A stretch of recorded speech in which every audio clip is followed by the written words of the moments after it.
nad ei oska võtta enda jaoks päriselt aega.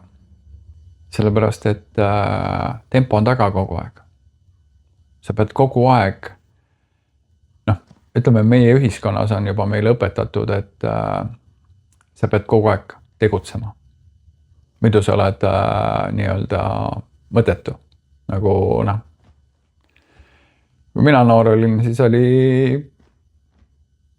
tihtipeale oli siuke, et mitte konkreetselt mulle, aga üleüldine siuke, et mis sa passid?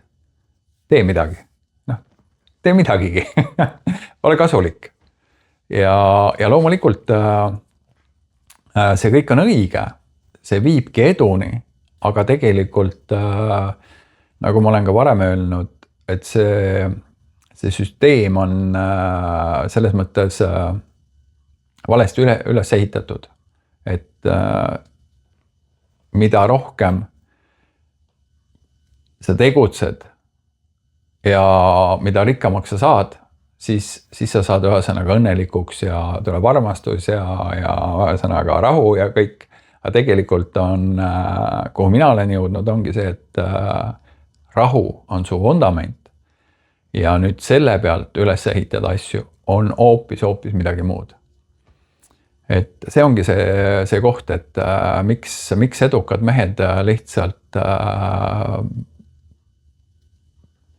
lõpuks põlevad nagu nii-öelda läbi.